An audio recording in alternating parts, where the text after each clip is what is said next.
Presentación: Proyecto Genoma Humano. Equipo 12.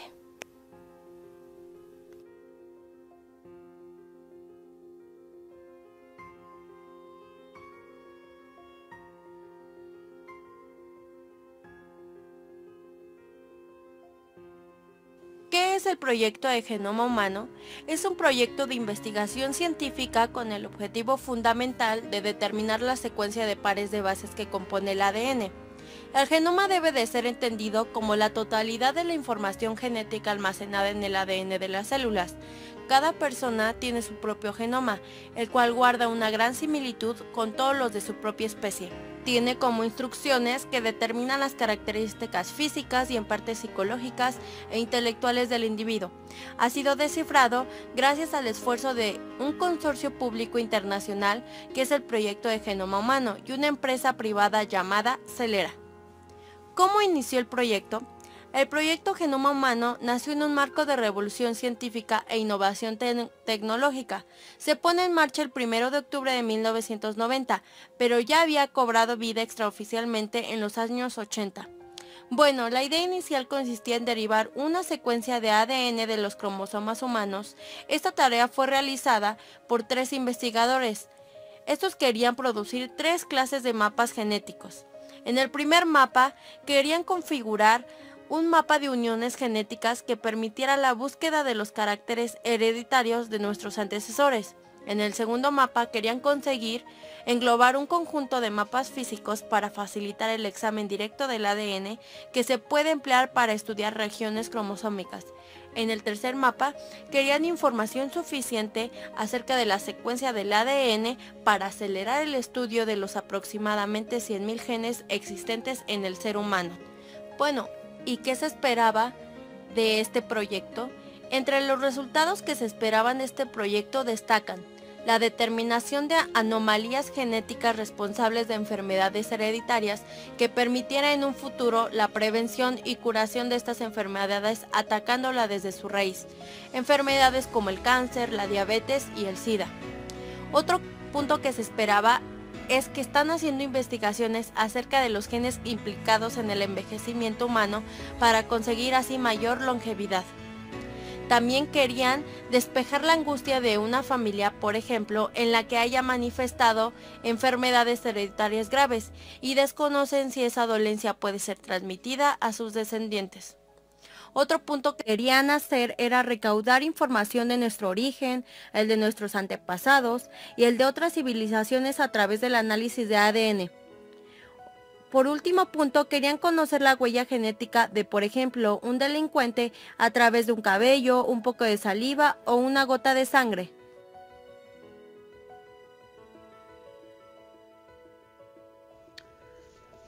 Organización del genoma. Todos estamos formados por células que constituyen la piel, el hígado, el músculo, la sangre y el sistema nervioso, etc. El ADN es la molécula responsable de la información genética basada en moléculas pequeñas que son llamadas nucleótidos. El orden de estos es muy importante para la secuencia específica de los aminoácidos que formarán la futura proteína.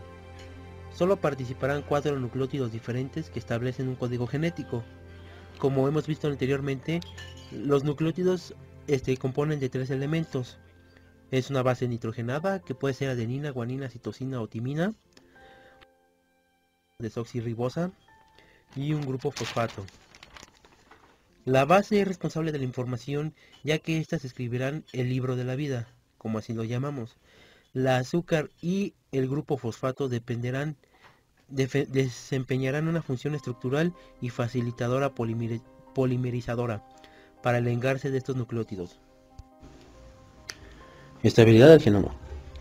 Dada la importancia que tiene el ADN en la vida, se tiene que garantizar la estabilización de esta información, ya que será transmitida a otras células mediante la descendencia. En la actualidad se acepta que el material de duplicación genético comete un error cada millones y millones de bases. Por lo tanto, esto demuestra que tiene un grado elevado de la estabilidad de la información del proceso de la herencia. Pero el genoma humano no es una entidad absolutamente estable, más bien es un proceso de varias variables que podemos llamar mutaciones. las cuales pueden ser transmitidas a la descendencia, que estos pueden generar cambios en el genoma. Existen dos tipos de mutaciones, las cuales pueden ser espontáneas, ya que estas suelen ser un cambio de actividad normal celular, y las mutaciones inducidas, que son interacciones con agentes químicos o físicos. Para garantizar que el genoma esté estable, este se encuentra protegida y localizada en compartimentos específicos dentro de cada célula, así que estos establecen mecanismos de control para garantizar la ausencia de estos errores.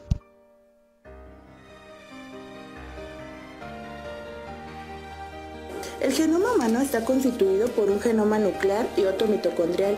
La parte más importante del genoma se localiza en el núcleo de la célula, genoma nuclear, el cual está separado del resto por una envoltura nuclear que limita y regula el intercambio que se establece en el interior del núcleo, en donde se encuentra el ADN. El genoma nuclear, que está dispuesto en forma lineal y representa el genoma al que habitualmente nos referimos al hablar del genoma humano, está constituido por algo más de 3.000 millones de pares de bases o nucleótidos, contenido aproximadamente unos 1.000 genes. El otro genoma es el genoma mitocondrial, ubicado en la matriz de un organulo celular, mitocondria. La regulación del genoma mitocondrial humano es radicalmente diferente al genoma nuclear, pero tiene grandes similitudes con la mayoría de los genomas de las bacterias células procariotas.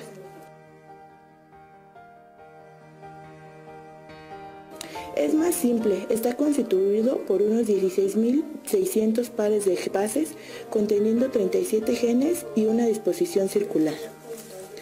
En nuestro organismo podemos diferenciar dos grandes grupos celulares, una función de la carga genómica disponible. Una célula son las células somáticas, las cuales participan estructural y funcionalmente en la actividad de nuestro organismo y son la mayoría de las que forman parte de nuestro ser.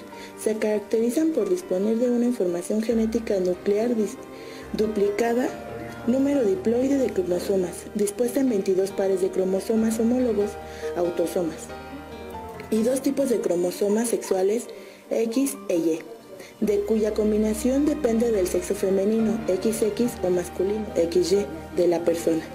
Las otras células representan en menor proporción, son aquellas cuya función está relacionada con la fecundación y son las células germinales o gametos, denominada óvulo en el caso de la mujer o espermatozoide en el hombre. Todas ellas disponen de una dotación simple de cromosomas, número diploide, constituido por 22 autosomas más un cromosoma sexual. Sin embargo, debemos destacar que la herencia mitocondrial es exclusivamente materna, puesto que durante la fecundación el espermatozoide solo aporta su núcleo al óvulo, mientras que en el óvulo se encuentran ambos genomas, el nuclear y el mitocondrial, ubicado este último en los organulos mitocondriales citoplasmáticos. En este sentido, el genoma mitocondrial es un instrumento de gran utilidad para seguir el linaje materno en el proceso de la herencia.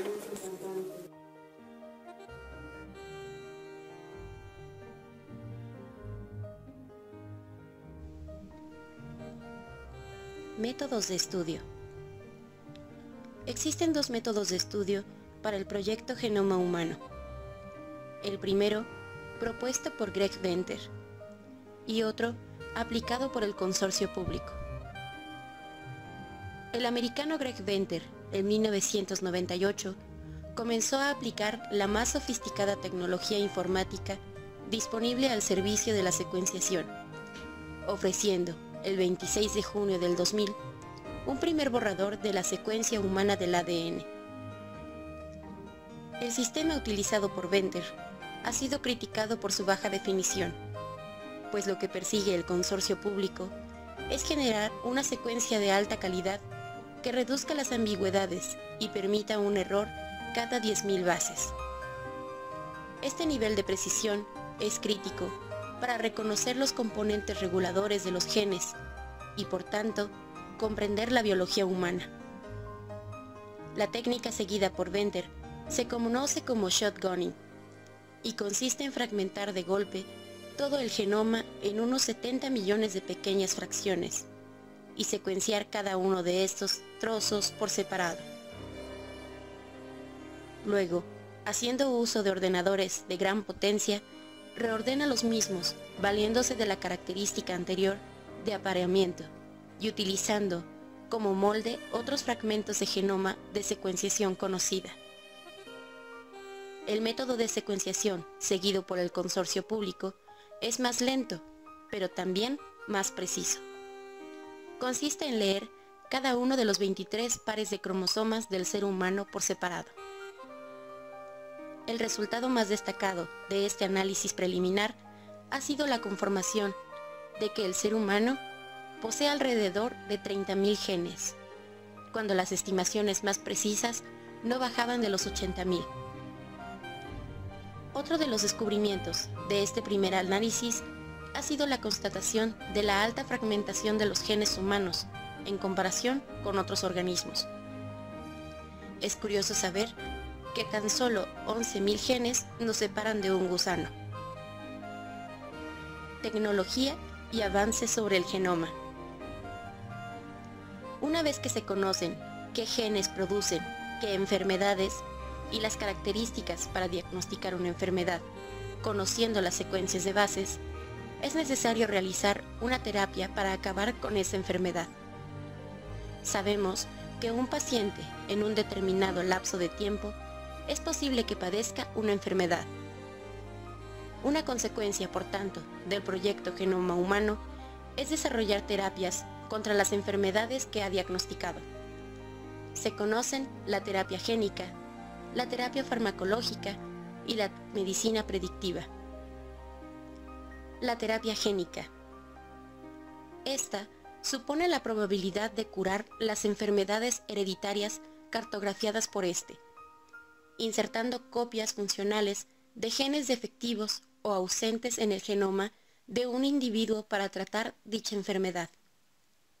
Las técnicas actuales de terapia génica no pueden asegurar que el gen se inserte en un lugar apropiado del genoma. Existe la posibilidad de que interfiera con el funcionamiento de un gen importante, o incluso que active un oncogen, provocando así un cáncer en el paciente. Sin embargo, estas técnicas solo se utilizan con pacientes que ya corren peligro inminente de muerte, por lo que la probabilidad de contraer un cáncer en un futuro incierto no constituye un impedimento muy grave para aceptar el tratamiento. La terapia farmacológica.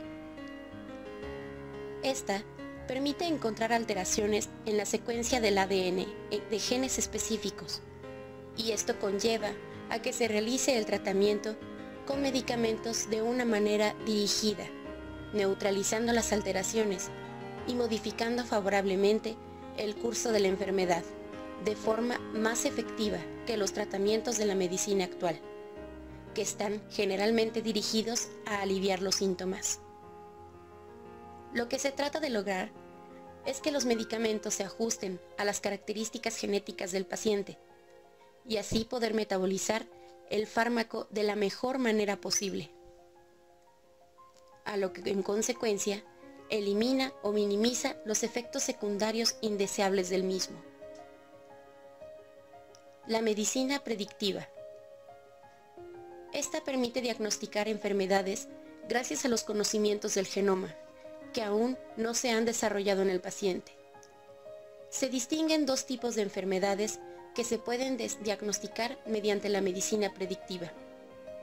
Las monogénicas, que se pueden identificar fácilmente, ya que se conocen perfectamente las leyes deterministas que las regulan, y las poligénicas, para cuyo buen estudio es necesario realizar sondeos poblacionales.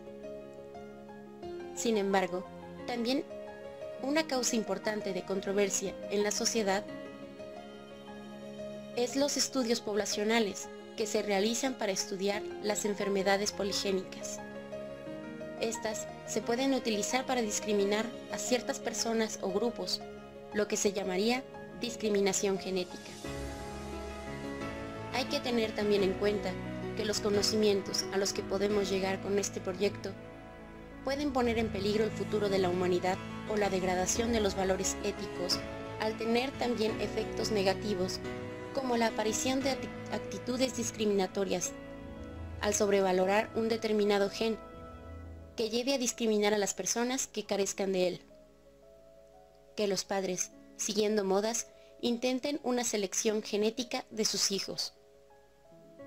Además, conducirnos a aberrantes actitudes eugenésicas, como por ejemplo, la interrupción del embarazo por la preocupación de los padres de tener hijos perfectos.